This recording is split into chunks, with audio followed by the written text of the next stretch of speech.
You guys, I'm back. Yes, I'm using this little filter because it's cute. Like, why are you using the filter? Because it's cute. Anyway, I wanted to talk to you guys about the Gitana spirits, the Romani-rooted, and Epidemo. This has been on my heart for a few days from her, so I wanted to kind of talk about it. First order of business, the G word, whether it's in English or Spanish, is a slur. Okay, I don't use the term gypsy or gitana outside of an espiritismo just because even in 2024, that is what they are called. Okay, some Romani spirit guides don't mind being called that, others do. Okay,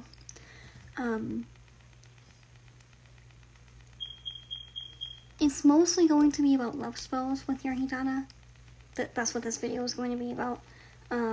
Because I know a lot of people go to her for that. And I'm not going to sit here and act like I have not done that. I have. It's on YouTube. Hello. But I am in a kind of unique situation. I have a lot of Romani ancestors. If y'all don't know, my dad was Greek Roma. So basically, Romani people that settled in Greece and then obviously came here. So I have a lot of Romani ancestry. I know I'm pale looking right now. I'm actually very tan. The lighting is pissing me off, but I digress.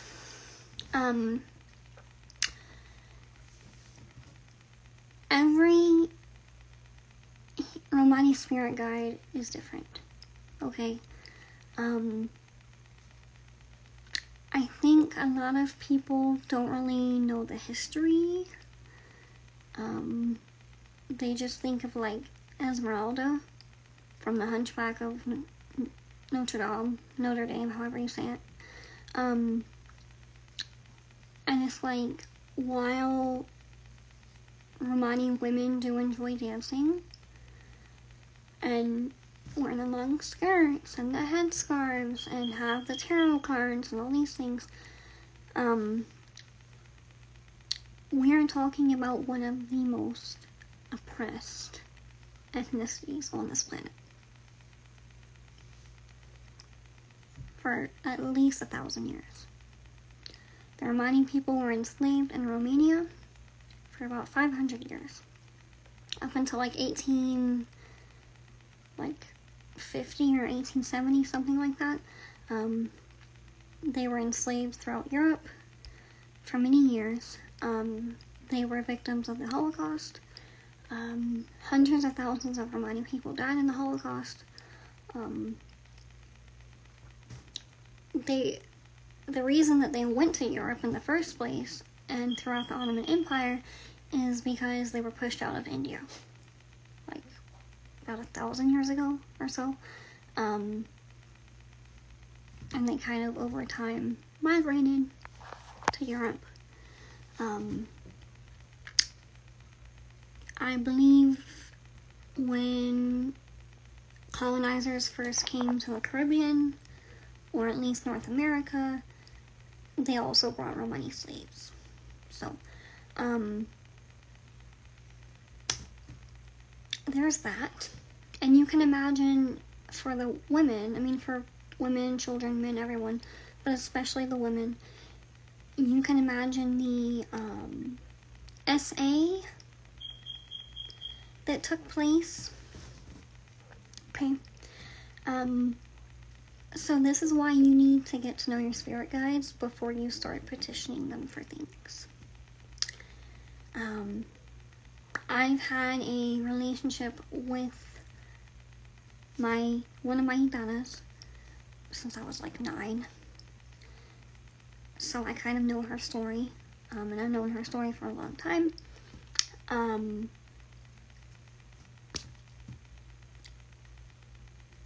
I don't do that many rituals for the public with her that much anymore. Just because I don't really do group rituals that often. I would rather connect with you guys one-on-one. That's just my opinion. But anyway, you need to get to know your Gitana. You need to get to know, or some of you have multiple, like me, I have multiple, right? Eventually, when they feel comfortable with you, they will tell you where they're from. They will tell you their name, or what they would like you to call them. Some of them will have a name preference just because of the whole colonization and racism thing. Some of them had to change their names to things that they didn't really like. So they might want you to call them something other than what their birth name was, which is okay. But you need to get to know her and her views on love and men. Because a lot of Romani women that, you know, have since passed on, especially ones that were in like the 18 and 1900s, a lot of them are very jaded when it comes to men. A lot of them do not trust men. And another thing that I don't think is talked about enough, because Epertimo is very holy, very light, very graceful, gracious, very, I don't want to say soft because there's a lot of strength in it, but it's supposed to be very pure, right?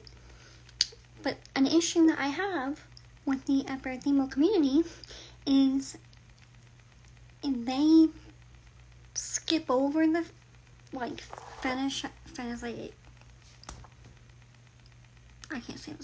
fetishization, yes, of Romani women. A lot of them were spicy workers, either by choice or by force. So what I've noticed, in having done this for 5 years, there are a lot of Romani female spirit guides that will help you in love up to a certain point. And what I mean by that is they will help you get attention from men. They will help you go on fancy dates, nice restaurants, nice trips, go shopping, be spoiled, you know, lots of passion, lots of love, maybe even get some money out of him. I mean, some of y'all can petition your Gitana for a sugar daddy and she'll come through. Just being honest. While others won't. Others are more wholesome and will want you to wait until marriage to get on the trampoline. And they're very opposite end of the spectrum. Because after they left India, the Romani people, a lot of them went to Islam, a lot of them went to Eastern Orthodox, or Greek Orthodox in my case, Judaism, like religions that practice a lot of modesty, even though they brought a lot of their culture, and still do, into their spirituality. A lot of them would do what we now know as witchcraft, but they would still go to church or still worship Christ. It just depends what kind of Romani spirit guide that you have. You might need to go to a different spirit guide of yours if you're wanting something more long term. If your Romani female spirit guide is not interested in that. Okay? We are talking.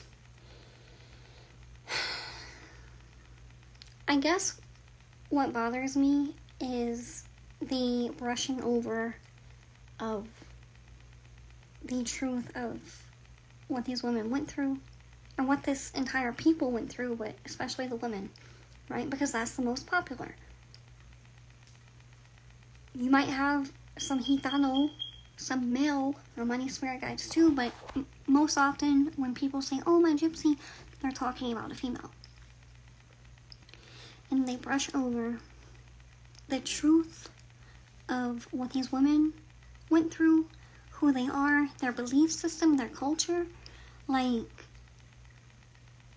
if you feel like you want to dress a certain way to honor a gypsy, do you know why they were always wearing long skirts? And why they prefer that? Because culturally, men and women in Romani culture are not supposed to show their bottom half. It's not just women, it's men too. And then you add in, if they're Orthodox, same thing. Same thing with the head covering. Modesty. Okay?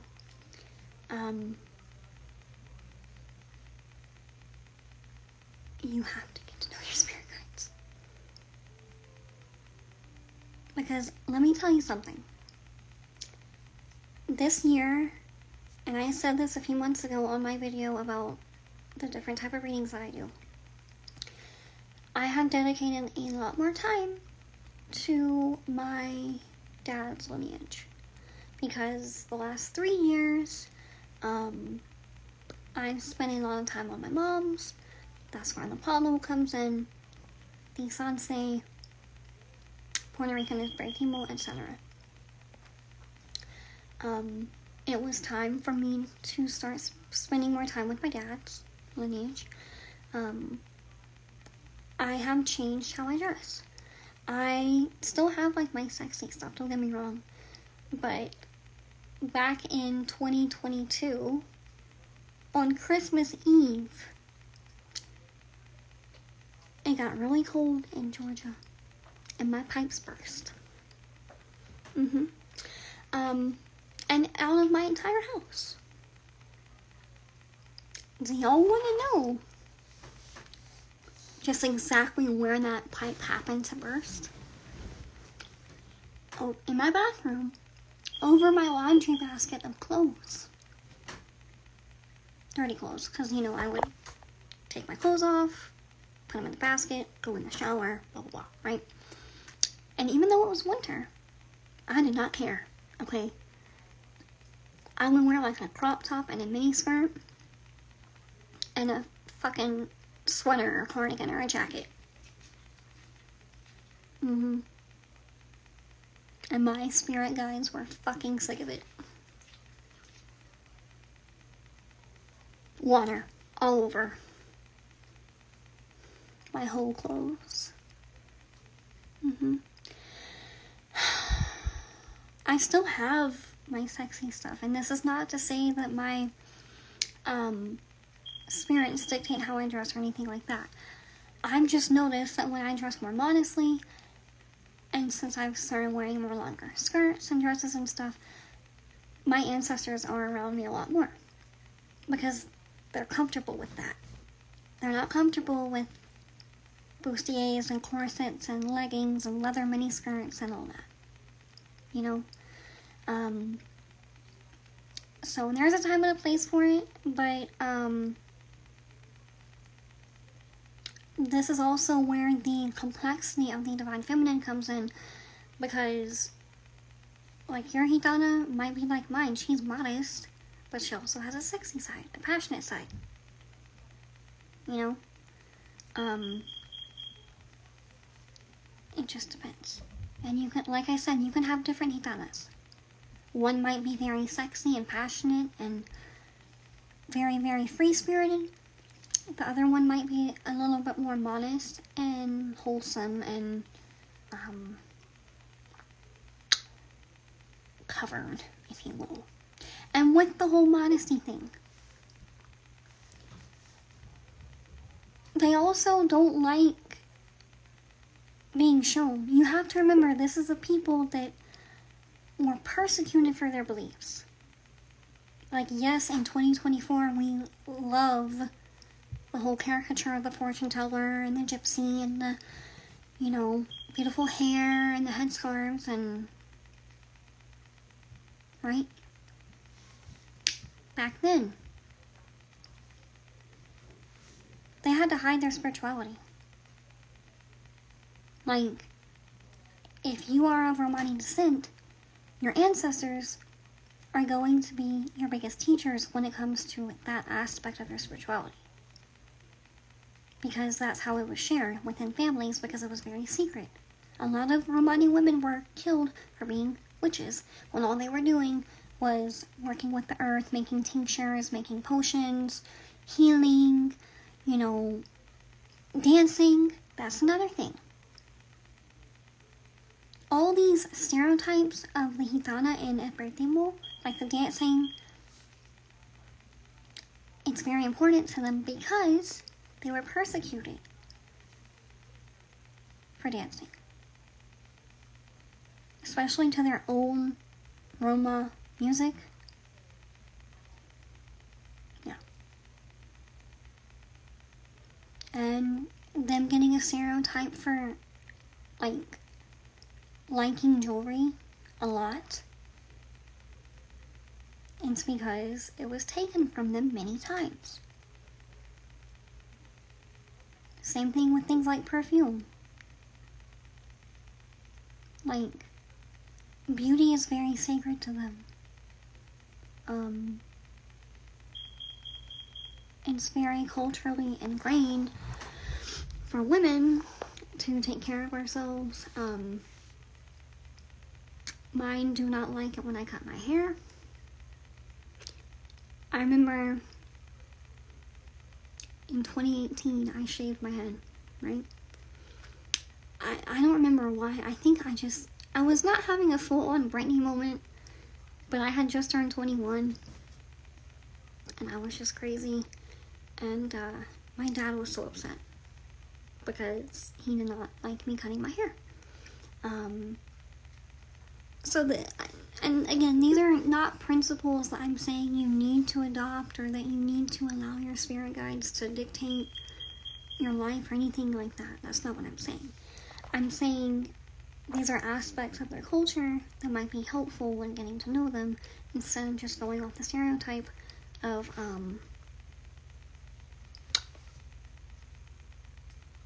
just the tarot cards and long skirts and shit. And to circle back to the modesty thing, I know that there's videos of it from 3 years ago of my Gitana doll. Okay? I got a new one. That one is no more.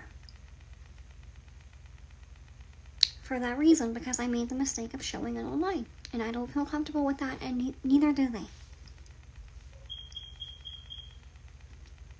Okay? I know that our altars and our bobodas are beautiful. I know that you might have a Gitana doll that you just adore.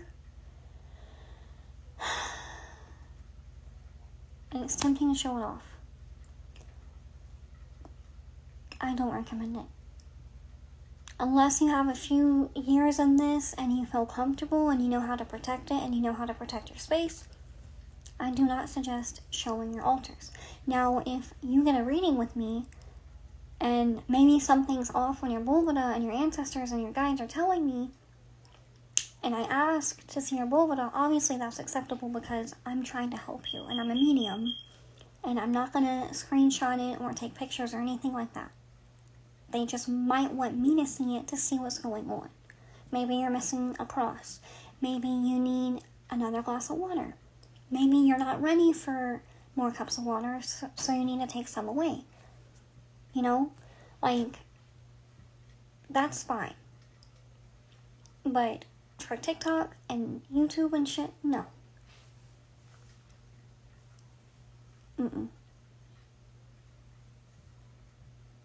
If you really get to know them, you will see that a lot of the Romani spirits are not very trusting of people because they have been through so much. And yes, there is healing and prayers and misas and ceremonies and stuff that we need to do to elevate them, right? Because as we elevate, so do they, and vice versa. It goes both ways. But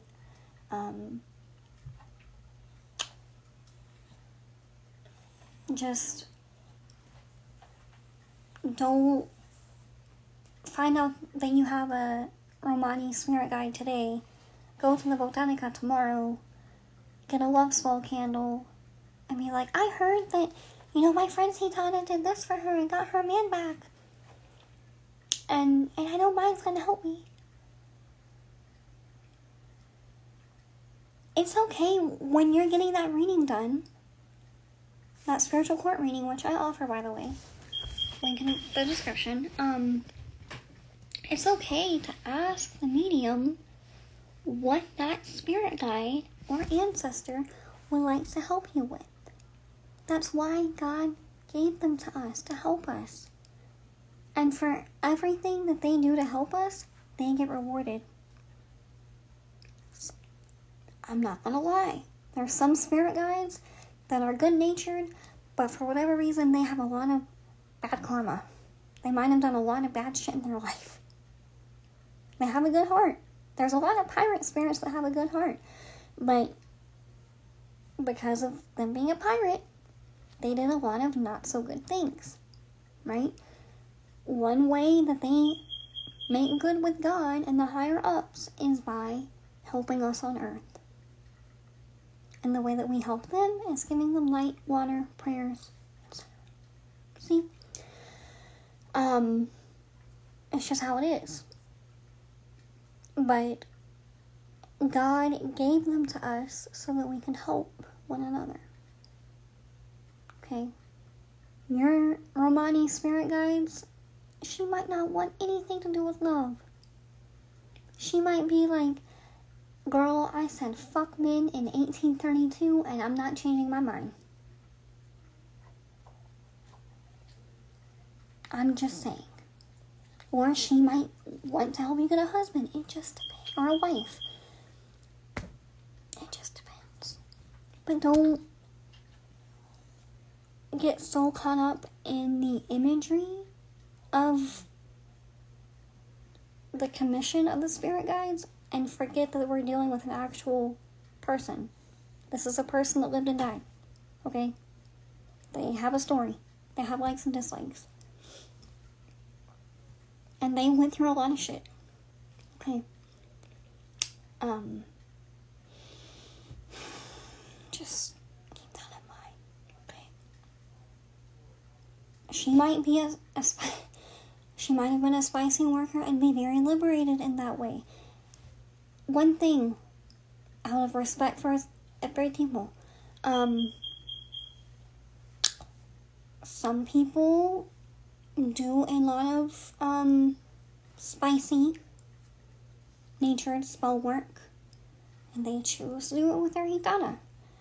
I would do that away from your Boveda. Okay? Especially because your Boveda is a place for your spirit guides and your ancestors. It's not very appropriate.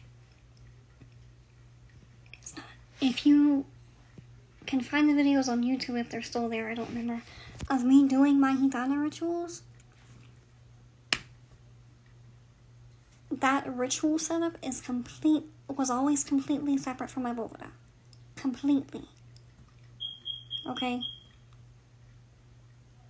Because I respect the rest of my ancestors and spirit guides enough to not, because it was all about like sensuality and passion and seduction and beauty and love and all that kind of stuff, right?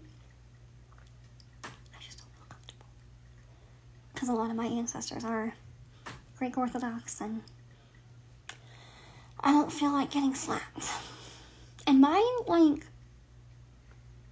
Romani guides encourage me to go to church. If nothing else, I'm learning about them. I'm learning about Greek Orthodoxy and their beliefs, Like, I was raised in a Greek Orthodox home, but my family, compared to the real Greek Orthodox, they were pretty lax, to be honest. But a lot of those, like, Romani beliefs carried over, obviously. I'm still very traditional. I'm a very traditional person. It's just how I was raised. But being brought up that way did help me to understand my, my spirit guides that come from there, my ancestors, and I can kind of help you guys navigate them a little bit better, because Espiritismo is so much deeper than what people make it out to be, And I might have been guilty of this, 3 years ago, but I've always had that connection to my Gitana, and